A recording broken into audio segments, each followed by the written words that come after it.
오신 분 중에 좀 걱정하고 있지 않을까. 왜냐하면 한국하고 일본하고 동메달 메달전을 어제 새벽에 했습니다.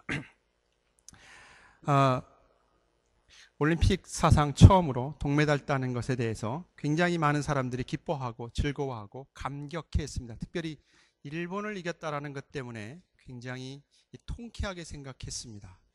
물론 이제 선교학적으로 봐서는 그 부분은 좀 우리가 생각해 봐야 될 문제지만 어떤 민족적인 입장에서는 굉장히 많은 사람들이 통쾌하게 생각했던 것 같습니다. 근데 얼굴 보니까 여러분들은 다 TV를 안 본 것처럼 지금 이 얘기를 하고 있어서 경기가 끝나자마자 그 홍명보 감독을 위시해서 많은 사람들이, 선수들이 태극기를 흔들며 기뻐하고 얼싸안고 야단났다고 합니다. 홍명보 감독은 라카룸에 들어가지를 못했다고 합니다. 선수들이 그 안에서 너무 기뻐서 날뛰는 바람에 모든 거 집어던지고 야단났다고 그럽니다. 근데 그 TV 영상 가운데 한국 선수께 승리의 찬가를 부르고 함성을 부르고 이렇게 야단났는데, 반면에 상대편 선수들은 그라운드에 주저앉아가지고 풀이 죽어갖고 이제 어떻게 자기 고국에 돌아갈까, 이런 모습이 상대적으로 비쳤습니다. 한쪽은 승리 때문에 기뻐하고 즐거워하고 함성을 부르고 이렇게 벅찬 그런 모습인 반면에, 다른 쪽은 코가 석자가 되어서 이렇게 풀이 죽어 있는 모습을 보면서 여러 가지 좀 생각을 했습니다. 목사이니까 꼭 우리나라가 이겼다 졌다 이것도 있지만 신앙과 연관시키려고 하는 그런 직업적 의식 때문에 좀 생각을 해보았습니다. 축구 경기가 진행되는 동안에 한국에서는 사람들이 모여서 단체로 이렇게 영상으로 응원을 했다고 합니다. 그래서 거기서 이기는 것을 보고 굉장히 기뻐하고 즐거워하고, 한국은 지금 날씨가 굉장히 더워서 열대야 때문에 잠을 못 자는데 이 축구 경기 때문에 더 신났다, 이런 이야기를 들었습니다. 그 모습을 보면서 이런 생각을 해보았습니다. 이런 기쁨, 이런 생동감 넘치는 그런 모습들이 우리 교회 안에 있었으면 참 좋겠다 하는 생각을 해보았습니다. 왜냐하면 축구 경기에서 이겨서 메달을 딴 것에 대한 그보다 더 큰 기쁨이 예수 그리스도의 죽음과 부활을 통한 그 승리가 우리에게 있는데, 과연 우리 안에 이 놀라운 기쁨과 감격이 솟아나고 있는가, 이 생각을 해보았습니다. 물론 표현하는 것이 꼭 소리를 질러야 되는 것은 아닙니다. 그럼에도 불구하고 우리 각자의 심령 가운데 이렇게 살아있는 모습, 생기가 넘치는 모습이 있는가, 이 생각을 해봤습니다. 원한다면 정말 예수 그리스도를 주로 믿는 우리의 신앙의 공동체가 성령의 역사하심 속에서 이렇게 생동감이 넘치는 그런 교회요, 또 여러분의 각자의 가정이며 여러분 개인의 삶이 되어졌으면 좋겠다라는 생각을 합니다. 물론 이 생동감이 넘친다고 하는 것은 어려움이 없다는 얘기가 아닙니다. 이 선수들이 뛰면서 부상을 당하기도 하고 어려운 일들이 있었지만 그 승리의 기쁨이 너무 크기 때문에 그 모든 것들을 다 극복할 수 있었다고 생각해 볼 수 있습니다. 우리는 이 세상에서 얻을 수 없는 생명의 메달, 그 다음에 영생의 메달을 가지고 있는 사람들입니다. 값진 구원의 메달을 가진 사람들입니다. 그렇다고 하면 우리의 삶은, 우리의 모임은 바로 이 올림픽 경기에서 메달을 따면서 느끼는 그 승리보다 더 큰 감격과 은혜와 기쁨과 찬송이 있어야 되지 않겠는가. 그러한 면에서 예배 시간에 울려 퍼지는 찬송은 그런 감격이 묻어났으면 좋겠다라는 생각을 해봅니다. 왜냐하면 우리가 드리는 이 예배는 하나님이 유일하신 하나님이며 예수 그리스도가 이 생을 승리하심을 드러내는 예배이기 때문에 그렇습니다. 우리가 힘이 없으면 이 세상에 있는 사람들은 예수가 능력이 없는 것으로 착각하게 되어집니다. 그러므로 예수의 사람인 우리들이 생동감 넘치는 삶의 모습을 통하여서 예수 그리스도가 살아계시며 오늘 또 이 세상을 이끌어 가시는 분이심을 드러내 보여야 됩니다. 그래서 예배는 이 세상에 대해서 승리의 축가적인 의미가 있습니다. 그래서 축제가 되어져야 합니다. 그 축제가 나를 통해서가 아니라 하나님이 주신 그 승리를 통해서 드러내는 것이 예배입니다.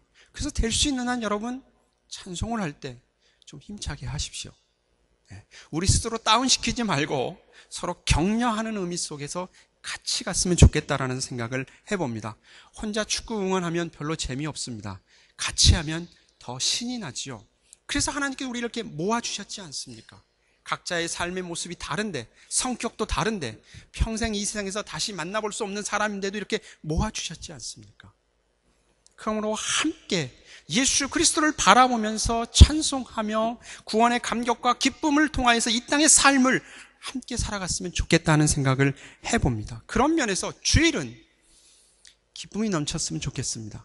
오면서 부부가 싸우고 아이들과 싸워도 여기 와서는 그 싸움이 이렇게 바꿔졌으면 좋겠습니다. 그래서 그 기쁨으로 다시금 돌아간다고 하면 우리의 삶은 훨씬 더 기쁘지 않을까, 이런 생각을 해봅니다. 우리는 죽음에서 생명으로 옮겨진 생명의 공동체입니다. 죽었다 살아난 사람이 아니라, 죽으려고 하다가 살아난 사람이 아니라 아예 죽었던 사람인데 살아난 사람들입니다. 바로 저와 여러분들의 모습입니다. 그렇다고 하면 우리는 승리의 찬가를 부르지 않을 이유가 아무것도 없다고 하는 사실이죠. 에스겔서 37장에 가면 성령 하나님께서 에스겔을 마른 뼈가 있는 골짜기로 데려갑니다. 공동묘지일 수도 있습니다. 근데 거기는, 공동묘지는 각자 무덤이 있지만 여기는 많은 뼈들이 같이 묻어 있는 것이고 뼈가 다 말라 비틀어진 상황입니다. 그 가운데 지나게 하면서 하나님께서 묻습니다. 이 뼈들이 능히 살겠느냐? 그때 에스겔이 대답합니다. 주님이 아십니다. 참 지혜롭게 대답한 것 같아요. 주님이 아십니다. 그러면서 하나님께서 그 뼈들을 향해서 복음을 외치도록 하죠. 5절 말씀에 가면, 37장 5절의 말씀에 가면, 내가 너희 속에 숨을 불어넣으면 너희가 살아날 것이다. 내가 너희에게 힘줄을 붙이고 내 위에 살을 입히며 살갗을 덮을 것이다. 그리고 내 속에 숨을 불어넣을 것이니 너희가 살아날 것이다. 그때 너희는 내가 여호와라는 것을 알게 될 것이다. 죽어있는 그 마른 뼈들에게 대해서 에스겔로 하여금 외치도록 하죠. 그래서 에스겔이 대신 외칩니다. 근데 이상한 일이 일어났습니다. 움직이기 시작합니다. 뼈들이 움직입니다. 그리고 맞춰집니다. 그리고 거기에 살이 붙습니다. 그 놀라운 일이 일어납니다. 8절에 가게 되어지면 힘줄과 살이 뼈들 위에 나타났고 살갗이 덮었으나 아직 그들 안에 생기가 없었다. 그래서 하나님께서 다시 말씀합니다. 생기에게 대언해라. 그래서 에스겔이 다시금 이야기를 합니다. 하나님의 말씀을 듣고 이야기합니다. 주 여호와께서 이렇게 말씀하셨다. 오 생기여, 죽음당한 이들 속으로 들어가 이들을 살게 하여라. 그랬더니 놀라운 일이 일어났습니다. 마른 뼈들이, 흩어졌던 마른 뼈들이 사람의 모양이 되어지고 거기에 살갗이 붙고 그리고 살아났습니다. 10절 말씀에 가면 이렇게 표현되어 있습니다. 그래서 나는 여호와께서 명하신 대로 예언했고 생기가 그들 가운데 들어가 그들이 살아났다. 그들은 발을 딛고 일어나 매우 큰 군대를 이루었다. 이것은 에스겔이 본 환상입니다. 이 환상에 대한 의미가 무엇인지 하나님께서 풀어주십니다. 그것이 에스겔서 37장 11절과 13절의 말씀입니다. 마른 뼈들이 하나님의 말씀을 듣고 하나님의 생기를 통하여서 살아난 그 사건이 무엇을 의미하는지를 풀어주죠.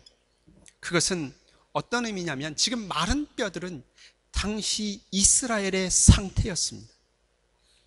우리가 예수 그리스도를 믿기 이전의 상태가 이 마른 뼈들이었습니다. 뼈가 말라 죽은 상태로 골짜기에 누워 있습니다. 거기는 어떤 생명이 없고 반응할 수도 없었습니다. 그것이 이스라엘의 상태였다고 합니다. 하지만 언젠가 하나님께서 그 백성들을 티끌로 덮인 그 무덤에서 불러 일으킬 것이다 라고 하는 그 내용을 이 예언을 통해서 지금 에스겔에게 보여주고 있습니다. 14절에 가면 이렇게 말씀하고 있습니다. 내가 나의 영, 나의 영을 너희 속에 두고 너희가 살 수 있게 하리라. 하나님께서 생명을 주고 다시 살리겠다라고 하는 말씀을 에스겔을 통해서 주십니다. 그러면서 계속해서 에스겔을 통해 주신 말씀이 무엇이냐 하면 장차 한 왕이 나타나며 한 나라가 이루어질 것이다. 하나님께서 한 나라를 세우실 것이다 라고 말씀하십니다. 그러면서 그 나라 가운데, 그 백성 가운데 나의 성전을 영원히 그들 가운데 있게 하며 그들과 함께 살겠다라고 말씀하십니다. 그 예언의 말씀에 따라서 예수님이 이 땅에 오셨습니다. 예수님이 이 땅에 오셔서 한 나라를 세우셨습니다. 이스라엘이 아니라 새 이스라엘, 온 족속으로 하나님의 나라를 세우셨습니다. 그 하나님의 나라, 그 하나님의 나라가 교회입니다. 이 교회는 인간의 힘으로, 능으로, 인간의 지혜로 만들어진 것이 아니라 하나님의 말씀의 능력에 의해서 만들어진 것입니다. 예수 그리스도의 십자가의 죽음과 부활, 그 구속을 통하여서 이루어진 나라가 하나님의 나라요, 곧 교회입니다. 근데 이 교회가 생기 있게 살아나는 길은 이 세상의 지혜가 아닙니다. 우리의 열심도 아닙니다. 성경에서는 무엇이라고 말씀하고 있냐면 오직 성령의 사역을 통하여서 이 생명을 얻고 생기를 얻게 된다라고 말씀하고 있습니다. 이 성령의 역사하심만이 바로 이 하나님의 교회가 이 땅에 세워지며 이 땅에 생명을 갖게 된 유일한 보증이 되신다라고 말씀하고 있습니다.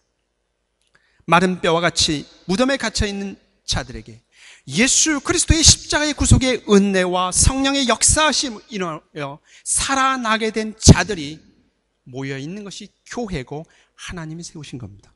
저와 여러분입니다. 저와 여러분 가운데 이 생기가 있습니까?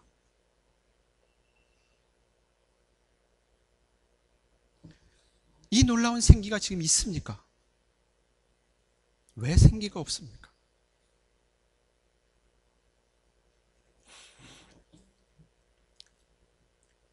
이 나라는 성령으로 말미암아 세워진 나라입니다. 성령만이 세우는 나라입니다.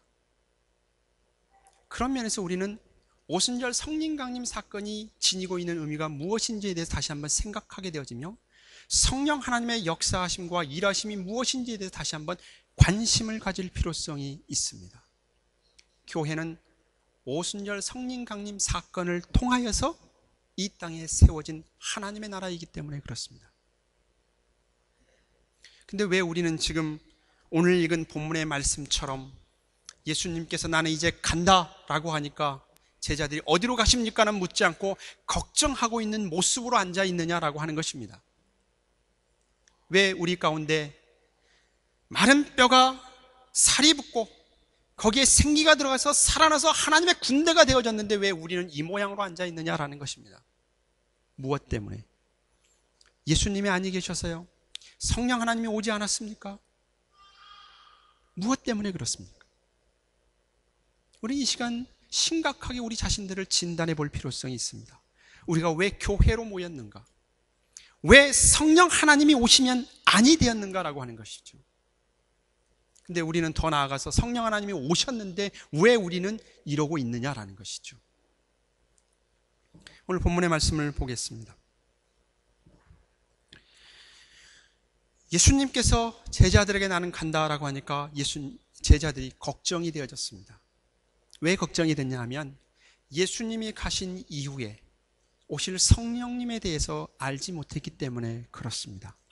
예수님은 인간을 구원하시면서 가지고 있는 그 구원 계획을 진행해 가는 과정 속에서 자신이 해야 될 일과 그 다음에 자신이 이루신 구속의 사역을 적용시켜서 살아 생동하게 하시는 성령의 역사하심이 무엇인지를 알았습니다. 그래서 예수님이 가셔야만이 성령 하나님이 오시게 되어졌습니다. 오늘 읽지는 않았습니다만 12절 말씀에 가면 이렇게 표현되어 있습니다. 내가 아직도 너희에게 이를 것이 많으나 지금은 너희가 감당하지 못하리라. 예수님께서 하신 말씀이 무슨 말씀인지 알아들을 수가 없었습니다. 자기들의 눈앞에 예수님이 계셨고 예수님이 기적을 베풀었음에도 불구하고 그 예수님이 진짜 하나님의 아들이며 메시아이며 생명의 주이며 그분이 어떤 일을 하시는지에 대해서 제대로 알지 못했다고 하는 것이죠, 제자들은. 그래서 예수님이 잡혀서 죽게 될 때 다 흩어져 버렸습니다.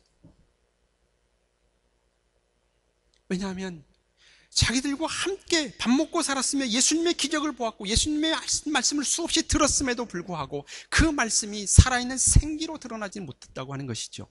하나님은 그걸 아셨습니다. 예수님도 아셨습니다. 그래서 그렇게 얘기합니다. 내가 가는 것이 너에게 유익하노라. 그래서 예수님이 가시죠. 그리고 성령 하나님을 보내십니다. 요한복음 16장 13절에 가게 되어지면 그러나 돕는 자 곧 진리의 성령이 오시면 너희를 모든 진리 가운데로 인도하실 것이다. 그분은 자신의 생각대로 말씀하시지 않고 들은 것만 너희에게 전해주실 것이며 미래의 일을 알려주실 것이다.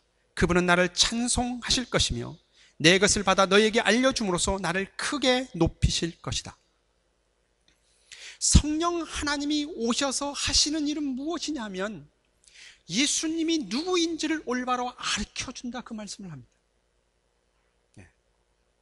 성령님이 오셔서 성령 하나님이 자신의 독단적인 사역을 하고 성령 하나님 자신을 드러내는 일을 하는 것이 아니라 예수가 누구이고 어떤 분이신지를 드러내는 역할을 하시는 것이 성령 하나님의 사역이시다, 그렇게 말씀합니다. 이 말씀은 성령 하나님의 역사하심이 없이는 예수님을 구주로 고백할 수도 없고 예수님을 알 수도 없다는 얘기입니다. 그러면 거꾸로 얘기하면 여러분이 예수님을 믿습니까? 여러분 예수를 구주로 믿습니까? 네. 성령 하나님이 함께 하신 겁니다. 성경은 그렇게 우리에게 설명합니다. 우리 안에 생기가 있다란 말이죠.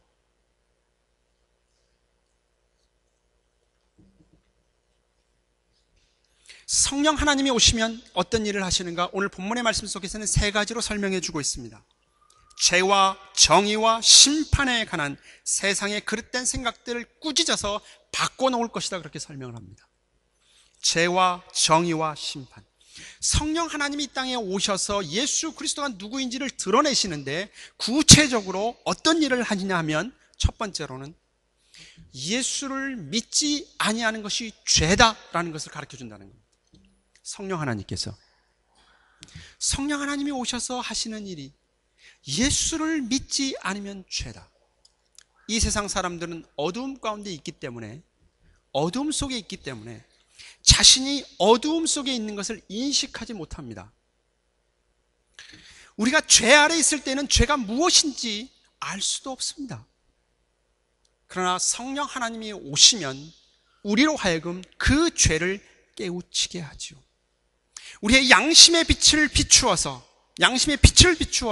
우리의 죄가 드러나게 하고 그 죄에서 돌아서게 하고 궁극적으로 하나님과 화해하도록 하며 예수를 믿게 만드는 것이 성령 하나님의 일이십니다. 그래서 예수를 믿으면 늘 나오는 고백이 뭐냐? 하나님, 저는 죄인입니다라는 고백이 나옵니다. 그래서 예수를 믿는 그때부터 우리는 괴롭습니다. 그래서 맨날 하나님 용서해 주세요, 용서해 주세요. 그러니까 그런 기도를 드린 것 보고 어떤 아이가 이렇게 대답했습니다. 교회는 죄인들만 가는 곳이다. 무슨 죄를 지었는지 맨날 죄 지었다고 한다. 그럴 수밖에 없죠. 왜요? 성령 하나님을 통해서 의가 무엇인지 알기 때문에 그렇습니다. 그런 표현을 쓰고 있지 않습니까? 까만 옷을 입으면 여기 까만 거 튀어도 티가 나지 않아요. 그럼 하얀색 옷을 입으면 조금만 튀어도 이게 티가 나죠. 성령 하나님이 오셔서 우리의 죄를 지적한다는 것이 바로 그것입니다. 그래서 우리는 끊임없이 이 세상으로 나를 향해서 가다가 성령 하나님의 인도하심 속에서 하나님께 턴을 했지만 매주일 모일 때마다 하는 이 기도가 뭐예요? 하나님 용서해 주세요. 이 기도가 나오는, 그게 정상이라는 얘기를 지금 하고 있는 겁니다. 언제까지요? 주님이 오시는 그날까지 잘하고 있다는 것입니다. 그러나 시간이 가면서 마음이 굳어지면 죄에 대해서 인식하지 않습니다. 우리의 마음이 굳어지면 성령의 깨우침을 듣지 않습니다. 우리의 마음이 딱딱하게 굳어지면 하나님의 말씀을 듣지 않습니다. 그래서 죄 가운데 다시 살게 되죠. 성령 하나님이 말할 수 없는 탄식으로 우리에게 말씀하죠. 그러므로 그리스도인의 삶은 매일매일 회개하는 삶이라는 사실을 여러분 기억하시기를 바랍니다. 나는 하나님 앞에 떳떳하다. 회개하십시오. 회개하십시오. 왜요?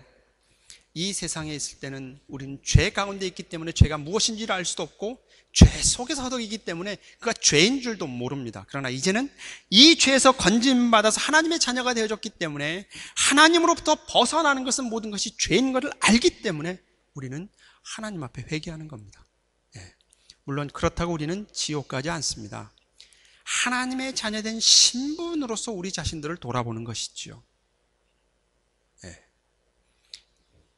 내가 내 잘못을 깨우친다고 하는 것은 내 안에 성령 하나님이 계신다고 하는 사실을 극단적으로 보여주는 내용입니다. 성령 하나님은 예수님을 향해 전적으로 살지 않는 것이 죄라고 우리에게 가르쳐주죠. 그 말을 듣거들랑 회개하시면서 여러분의 눈과 고정을 하나님께 고정시키시기를 바랍니다. 두 번째로는 성령 하나님께서 오셔서 무엇을 가르쳐 주시냐 하면 예수님이 아버지께로 돌아가고 이 세상에서 보지 못하게 된 것이 바로 하나님의 의를 드러낸 것이라 그렇게 설명을 합니다. 말이 좀 어렵나요? 쉬운 표현으로 하면 성령 하나님이 오셨다 이 말은 이 땅 위에 예수님이 안 계시다 그 얘기예요. 왜요? 예수님이 가셔야만 성령 하나님이 오시니까. 그러니까 성령 하나님이 오셨다는 건 예수님이 안 계신 거예요. 왜 예수님이 안 계십니까? 승천하셨기 때문에. 그런데 이 말은 이 세상에 대해서 어떤 의미를 가지고 있냐면 예수님은 빛으로 이 세상에 오셨습니다. 죄 없으신 분으로 오셨습니다. 근데 이 세상은 예수 그리스도를 죄인으로 잡아서 죽였습니다. 자기들이 옳고 예수는 틀렸다라고 죽여버렸습니다. 예수님은 그것을 통해서 구속의 사역을 완성하시고 이제 가셨어요. 그러니까 예수님이 가셨다고 하는 것은 뭐냐면 우리가 예수를 거부했다 그 얘기예요. 그럼 이 세상에 남아있는 건 뭐죠? 죄 가운데 심판밖에 없습니다. 그 얘기를 하고 있는 거예요. 이 세상에 대하여서 성령 하나님이 오셨다라고 하는 그 말이 가지고 있는 의미는 성령 하나님이 하신 사역은 무엇이냐면 바로 이 세상은 불의한 자고 죄로 심판받을 수밖에 없다라는 것이죠. 그럼 걱정이 생기잖아요. 왜요? 우리가 이 세상에 있잖아요. 우리가 이 세상에 있잖아요. 여기서 하나님의 백성을 향한 성령 하나님의 역사하심이, 성령 하나님의 사역하심이 나타납니다. 다시 얘기하면 성령 하나님이 오셔서 예수 그리스도를 거부한 이 세상에 대해서 죄라고 선포하시지만 하나님의 택한 백성들 가운데는 함께 하셔서, 우리와 함께 하셔서, 우리와 한 팀이 되어져서 우리로 하여금 하나님께서 이루신 그 의, 예수 그리스도의 의, 공의를 우리와 함께 덧입혀서 우리를 의인된 자로 삼아주신다는 겁니다. 그것을 성령 하나님께서 행하십니다. 이번 올림픽 그 팀이 승리할 수 있었던 요인들이 여러 가지 나옵니다. 그런데 그 중에 한 가지 재미있는 것은 무엇이냐면 그동안 올림픽 팀을 이끌어가면서 팀 플레이를 어떻게 했냐면 스타 중심으로 했다고 합니다. 스타 중심. 그래서 한 사람의 스타가 나타나면 그 경기에서 이길 수 있는 그 스타를 굉장히 갈구했다고 합니다. 근데 홍명보 감독은 자신이 그런 과정을 겪은 사람이었기 때문에 바꿨습니다. 팀 전략으로 바꿨습니다. 한 사람에 의존하는 것이 아니라 전체 팀이 같이 움직임으로써 승리할 수 있도록 그 플레이를 바꿨습니다. 그것으로 인하여서 한 사람은 약하지만 그 팀으로서 승리했다고 이렇게 볼 수 있지요. 이 올림픽 팀은 이제 해체가 되겠죠. 그리고 다시 구성되는 다른 사람으로 모여들겠죠. 뭐 또 다른 감독이면 바꿔줄 수 있습니다. 성령 하나님께서 이 땅에 오신 것은 이렇게 우리와 한 팀이 되기 위해서 오셨다라는 거예요. 성령 하나님이 그를 통하여서 우리와 함께 살며 우리의 편이 되시며 이 땅에서 하나님의 사람으로 살아가도록 이끌어갈 뿐만 아니라 궁극적으로는 우리가 하나님의 자녀로서 예수 그리스도의 그 구속의 구원이 우리를 통해서 온전케 하시도록 이끌어 가시는 분으로서 성령 하나님이 이 땅에 오셨다라고 말씀합니다. 이것을 우리는 이런 말을 붙입니다. 이름표를 붙여요. 이름표를. 성령 하나님이 우리와 함께해서 우리와 살아가되 때로는 손님으로 때로는 주인으로 그래서 하나님의 사람으로 변해갈 수 있도록 우리와 함께 사십니다. 이거에다 이름표를 붙였어요. 성화라 그렇게 붙였습니다. 성화. 성화는 다른 말로 성령 하나님을 따라 살아가는 삶입니다. 성령 하나님께서 깨우치는 그 삶을 따라가는 삶이죠. 그래서 갈라디아서 5장 16절의 말씀에 가면 그러므로 내가 말합니다. 성령을 따라 살아가십시오. 그러면 육체의 욕망을 따라 살지 않게 될 것입니다. 그래서 성령 하나님께서 우리 안에서 예수 그리스도를 본만든 자가 되어서 9가지 열매를 맺어갈 수 있도록 우리를 이끌어 가시지요. 이것이 구체적으로 2가지로 설명하라고 하면 성령의 9가지 열매가 맺어진 것을 2가지로 다시 표현하면 하나님을 전심으로 사랑하는 것과 이웃을 전심으로 사랑하는 것입니다. 그렇게 연결되어지고 표현되어졌습니다. 그래도 우리가 불안하지 않습니까? 이 세상에 있으니까. 그래서 성령 하나님이 가지고 있는 또 다른 역할이 있는데 그것은 뭐냐면 우리가 하나님의 소유가 되어졌다고 하는 소유권 등기를 하시는 등기의 역할을 하시는 분이 성령 하나님이십니다.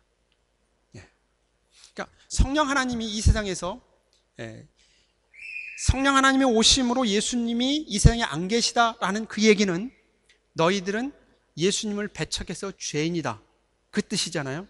그래서 성령 하나님이 행하신 일은 변호사로서 얘기합니다. 예수님이 옳았다 너희는 틀렸다 라는 역할을 하는 게 성령 하나님의 역할이고 우리에게 있어서는 그래서 다 멸망받아 죽을 수밖에 없지만 하나님의 사랑받은 우리들에게 대해서는 너는 나에게 속했다라는 것을 확인시켜주는 등기부 등본이 성령 하나님의 사역입니다. 여기서는 아멘이 안 나오나요? 확실하게 도장을 찍었다는 얘기죠. 한국의 지금 독도 문제 때문에 굉장히 그 외교적인 문제 때문에 헷갈리지 않습니까? 우리 거이면서도 그래서 내가 확실하게 발을 밟았다라고 얘기하는데 우리는 이 부분을 많이 놓치기 쉽습니다. 왜? 당연하니까. 그 남자들이 많이 실수하잖아요. 결혼하기 전에는 나와 다른 사람이 있으니까 결혼하기 위해서 내가 모든 것을 다 하겠다라고 얘기를 해요. 결혼한 다음에는 내 영역에 왔으니까 좀 이렇게 무관심해 버리죠. 거기에 대해서 이제 아내 되는 분이 이제 입이 나오죠. 그러니까 차라리 결혼하기 전이 좋았노라 그 얘기를 하는 거예요. 그건 결혼이 실패한 겁니다. 고린도후서 1장 22절에 가면 우리가 그분의 소유라는 표로 인을 치시고 그 보증으로 우리 마음에 성령을 주셨습니다라고 설명합니다. 성령 하나님이 오셨다. 오순절 성령 강림 사건을 통해서 성령 하나님 우리가 임재했다는 얘기입니다. 너는 이제 내 것이라고 하는 인을 친 겁니다. 에베소서 1장 13절의 말씀에 가면 그리스도께서 구원의 성업을 이루어 놓았기 때문에 여러분은 구원을 얻는 복음을 듣고 그리스도를 믿게 되었으며 그리스도의 사람이라는 표로 하나님께서는 여러분에게 약속하신 성령을 주셨습니다. 이 성령은 이미 오래전에 우리 모든 그리스도인에게 오시기로 약속된 분입니다. 이미 구약 성경에서 말씀하고 약속했던 그 성령 하나님 오셨는데 예수 그리스도의 구속의 사역을 통하여서 우리가 하나님의 자녀가 되어졌다고 하는 사실에 대해서 인치시는 것이 성령 하나님의 오심이라고 하는 것이죠. 그러한 면에서 삼위일체 하나님에 대한 이해를 인간을 구원하시기 위한 구원 사역 쪽에서 어떤 역할을 하느냐에 따라서 가장 쉽게 이해할 수 있습니다. 삼위일체 하나님은 이해하기가 참 어렵지요. 인간의 머리로서는. 그러나 사역 면에서는 쉽게 이해가 되어집니다. 아버지 하나님은 인간을 구원하시기 위해서 계획을 세우시고 예수 그리스도를 이 땅에 보내시죠. 예수님은 이 땅에 오시어서 구원의 사역을 완성하십니다. 완성하십니다. 성령 하나님은 그 완성하신 구원의 사역을 예수님이 완성하셨다라고 이야기하면서 성도들에게 적용시키시는 분이 성령 하나님이십니다. 그러므로 우리가 예수를 주로 고백한 모든 자에겐 성령 하나님의 역사하심 속에 성령 하나님은 단 한순간도 우리를 떠나지 않습니다. 24시간 한순간도 우리를 떠나지 않습니다. 우리가 하나님께 예배하는 시간이나 기도하는 시간이나 하나님의 말씀을 보는 시간뿐만 아니라 여러분이 살고 있는 일상의 삶의 현장 속에서도 여전히 여러분과 함께 하신 분이 성령 하나님이십니다. 그걸 보증한 겁니다. 문제는 어디에 있느냐는 얘기죠. 처음에 말씀을 시작할 때 우리 안에 마른 뼈가 살아나 생기는 그 삶의 모습이 우리의 공동체 안에 일어나고 성도의 삶 가운데 나타나는데 왜 그렇게 나타나지 않는가? 성령 하나님은 분명히 오셨음에도 불구하고 성령 하나님이 우리와 함께 하신 증거가 확신한데 왜 우리는 여기서 이렇게 머무르고 있느냐는 거죠. 성령 하나님 오셨으면 어떻게 확신합니까? 여러분이 인정하든 안 하든 여기에 앉아있는 그것이 바로 성령 하나님의 오심의 증거라. 성경은 그렇게 얘기합니다. 우리는 다른 것을 바라고 있는데 성경은 그렇게 얘기해요. 그것을 통해서 성령 하나님이 나와 함께 하셨다. 그 얘기는 성령 하나님의 그 놀라운 생기가 내 삶을 살아있는 신앙으로 바꿔주신다라는 것이죠. 예. 문제는 어디에 있습니까? 제자들처럼 성경의 가르침을 따라 하는 것이 아니라 다른 데 관심을 두고 있다는 얘기예요. 다른 데. 성령 하나님의 역사하심은 성경에 기록된 말씀입니다. 그래서 예수님께서도 말씀하셨어요. 그 성령 하나님이 오시면 나에 대해서 증거한다 그렇게 설명했습니다. 성경에서 말씀은 누구를 증거합니까? 예수 그리스도를 증거하는 거예요. 그잖아요. 그러니까 성경에서 말씀하시는 성령의 사역은 예수 그리스도를 증거하며 성경에 있는 말씀입니다. 그러니까 우리는 이 말씀 속에 가서 말씀이 무엇이라고 이야기하고 있는 것에 대해 먼저 관심을 가져야죠. 그 관심, 그 말씀을 성령 하나님의 역사하심 속에서 생동감 있는 신앙으로 바꾸는 것이죠. 근데 우리는 자꾸 이게 따로 생각합니다. 말씀과 성령은 따로따로 생각하는 거예요. 아닙니다. 예수님의 구속의 사역이 완성하신 이후에 그 사역을 내게 적용시키신 분이 성령 하나님이라고 하면 성령 하나님의 사역을 통해서 우리의 눈은 어디로 가게 되냐면 예수 그리스도에게 초점이 맞춰지게 됩니다. 예수님이 행하신 일이 무엇일까? 그래서 다시 성경으로 돌아가는 거죠. 하나님의 말씀으로. 그럼 성령 하나님은 어떻게 역사하시느냐? 하나님의 말씀을 통해서 역사하십니다. 맞물려 있다고 하는 사실 여러분 기억하시길 바랍니다. 그러나 하나님의 말씀을 우리가 올바로 듣지 못하면 성령 하나님의 역사하심이 잘못 이해될 수 있다고 하는 것이 그 대표적인 예가 사도 바울입니다. 사도 바울은 하나님에 대한 열심으로 하나님을 섬겼습니다. 그리고 행한 일이 무엇이냐면 성령이 충만한 스데반을 죽인 일입니다. 성령이 충만한 스데반을 죽이는 일에 앞장섰던 사람이 하나님에 대한 열심으로 행한 바울이었습니다. 바울이 성령의 역사하심 속에서 예수가 누구인지를 안 다음부터 그의 삶이 변화됐죠. 바꾸어졌죠. 그의 삶은 살아있는 신앙, 생기가 있는 삶으로 바꾸어졌죠. 어디까지 갔습니까? 죽음의 문턱에서도 아니 내가 여기서 죽는다 할지라도 나는 두려움 없다라고 얘기했죠. 그 신앙까지 갔습니다. 무엇 때문에요? 성령을 통하여서 예수가 누구인지를 올바로 알았기 때문이죠. 성령의 역사하심은 예수가 누구인지를 알게 하죠. 그랬을 때만이 비로소 우리 안에 살아있는 신앙의 생동감 있게 나타날 수 있다고 하는 것이죠. 여러분이 교회를 나오고 성령 하나님의 이끌림 속에 이렇게 나와서 하나님께 예배하지만 여러분의 신앙의 삶이 생동감 있는 신앙으로서 살아있는 신앙으로서 삶을 살려고 하면 우리의 교회 공동체가 그런 모습으로 가려고 하면 성령의 역사하심 속에 하나님의 말씀이 온전히 드러나고 그 말씀에 순종하는 신앙의 모습이 있을 때만이 가능하다고 하는 사실을 여러분 기억하시기를 바랍니다. 그러나 빨리 여러분의 눈을 바꾸십시오. 여러분의 마음의 태도를 좀 바꾸십시오. 하나님의 말씀으로 바꾸시기를 바랍니다. 성령 하나님의 일하심에 인도하심에 바꾸시기를 바랍니다. 그 속에 성령 하나님 함께 살아가는 삶이 기쁨과 감사와 즐거움이 넘치는 그런 삶이 되어졌으면 좋겠습니다. 그리고 그걸 표현하십시오. 간직하지 마시고 표현하십시오. 드러내십시오. 때로는 그 속에서 오해도 생길 수 있습니다. 실수할 수 있습니다. 괜찮습니다. 괜찮습니다. 하나님의 넉넉한 사랑으로 보아주면서 그런 신앙의 공동체를 만들어 가십시다. 그래서 다른 사람을 위해서 한 번 더 웃어줄 수 있는 그 용기를 좀 내시기를 바랍니다. 그렇다고 하면 우리는 훨씬 더 살아있는 신앙의 모습을 드러낼 수 있을 것입니다.